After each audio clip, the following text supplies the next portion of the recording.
De retour sur le plateau des JFR 2017, les journées francophones de la radiologie. Je suis en compagnie du professeur Catherine Citeval. Bonjour.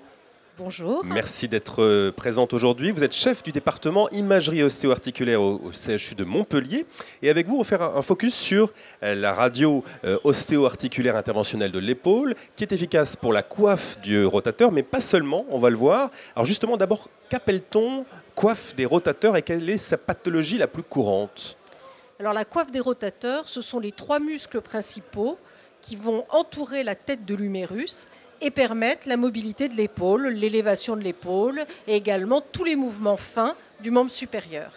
Ces trois muscles vont s'insérer donc sur l'humérus par des tendons et la pathologie la plus fréquente, c'est qu'un de ces tendons ne se rompe partiellement ou totalement avec comme conséquence une douleur de l'épaule, c'est les plus fréquentes des douleurs de l'épaule et également une impotence fonctionnelle.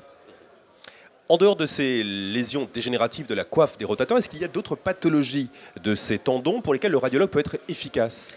Alors il y a une pathologie qui est très fréquente, ce sont les calcifications qui sont dans ces tendons. Ces calcifications entraînent une douleur très importante, quelquefois hyperalgie, quelquefois on ne peut plus du tout bouger l'épaule. Et ces calcifications, elles sont visibles à la radio, quelquefois, quand elles sont plus fines, uniquement en échographie. Et on a la possibilité d'aller les traiter, le radiologue a la possibilité d'aller les traiter, en particulier en mettant une aiguille fine à l'intérieur de la calcification. Donc on pénètre le tendon le plus souvent sous échographie et on va aller, avec l'anesthésique et les anti-inflammatoires, aller faire exploser la calcification pour permettre qu'elle se délite et qu'elle quitte le tendon. Et donc le but est d'obtenir l'indolence à court ou moyen terme. Alors on parle surtout des tendons de la coiffe des rotateurs, mais est-ce qu'il y a d'autres tendons qui peuvent être atteints ? Alors ça c'est important parce que les radiologues se centrent sur ces trois tendons, évidemment ils en font 90% des lésions, mais il est important que l'imageur que nous sommes fasse un bilan complet. Et les douleurs de l'épaule sont souvent beaucoup plus basses au niveau du tiers supérieur de l'humérus. Il y a de multiples tendons qui s'y insèrent, celui qui fait le joli galbé de l'épaule, le deltoïde, mais également le grand pectoral, le muscle du bras de fer, ce gros muscle-là qui est si important pour l'esthétique des personnes. On ne va pas en faire aujourd'hui, de bras de fer. J'espère, c'est pas parti pour ça. N'abîmons pas nos tendons. Et donc ce muscle qui s'insère un petit peu en dessous de la coiffe des rotateurs, il est souvent oublié et il peut être le siège de tendinopathie ou de calcification, voire de rupture, comme les tendons de la coiffe. Donc en particulier celui-là, il va falloir aller le repérer. Alors en dehors de la pathologie tendineuse dont nous parlons, en quoi le radiologue peut être utile ? Qu'est-ce qui peut être utile pour le radiologue, pour le bilan, la prise en charge d'autres pathologies et notamment l'articulation gléno-humérale ? Alors, en fait, on parle des tendons, mais il y a également des pathologies de l'articulation elle-même. Ça veut dire de la capsule qui entoure l'interligne articulaire. Et en particulier, une pathologie fréquente, c'est le rétrécissement de cette capsule, ce qu'on appelle une capsulite rétractile, ce qui fait que l'épaule se trouve coincée comme si on avait une manche trop serrée. Et donc, on ne peut plus bouger l'épaule. Ça peut être douloureux au début. Et puis après, les patients se retrouvent avec une impotence fonctionnelle puisqu'ils sont dans une capsule étriquée. Et donc, là encore, le radiologue peut agir puisqu'il peut aller faire une capsulodistension qui consiste à aller injecter très progressivement du liquide dans cette capsule pour obtenir d'abord une anesthésie et progressivement essayer de la distendre pour augmenter. Puis ça va être pris en charge secondairement par les rééducateurs fonctionnels qui vont mobiliser l'épaule et arriver à retrouver une mobilité.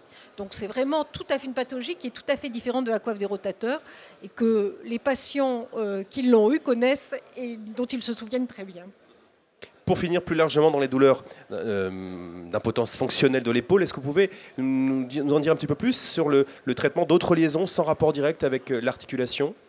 Alors, il y a de multiples lésions. D'abord, on parle souvent, quand on parle de l'épaule, de l'articulation entre la glène, l'omoplate et l'humérus. Il y a également l'articulation acromioclaviculaire, plus superficielle, pour lequel l'examen clinique nous permet de savoir si c'est celle-là qu'il faut traiter. On peut faire des petites infiltrations de ces articulations qui sont souvent très efficaces.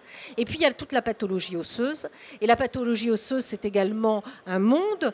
Ça peut être des douleurs qui sont dues le plus souvent par exemple à des tumeurs qui peuvent être bénignes, chez l'enfant et l'adolescent, dans les ostéomostéoïdes, qui sont des toutes petites tumeurs très douloureuses. On va aller faire de la radiofréquence, c'est-à-dire les brûler, grosso modo.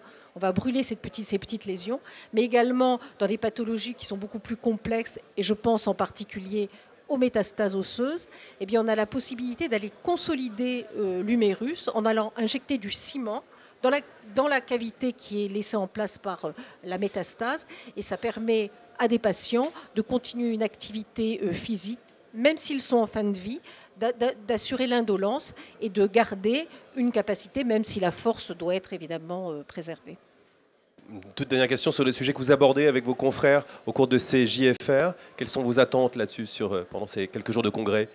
Alors, les attentes, elles sont multiples. La radio interventionnelle, on en parle, c'est un challenge de l'imagerie.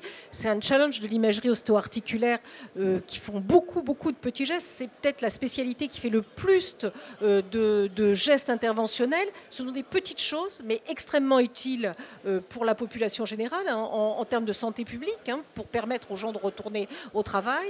Donc la radio interventionnelle, certes en premier plan.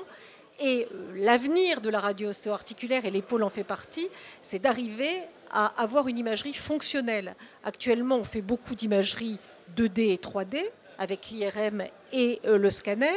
On fait de l'imagerie de mouvement avec l'échographie. Et c'est dans l'association peut-être de ces imageries, en particulier l'imagerie en coupe comme le scanner et l'IRM, et l'imagerie échographique qui permet de mobiliser une articulation, qu'on va trouver dans la fusion de ces images l'avenir. C'est une attente qu'on a tous, les radiologues ostéo-articulaires, comment voir une articulation en mouvement, et ça c'est un beau challenge pour l'avenir. Beau challenge, en tout cas merci de nous avoir parlé et de nous avoir sensibilisés à tous ces sujets. Catherine Citeval, bonne rencontre, bon congrès à vous. Merci à vous. Et à très bientôt sur le plateau des JFR 2017.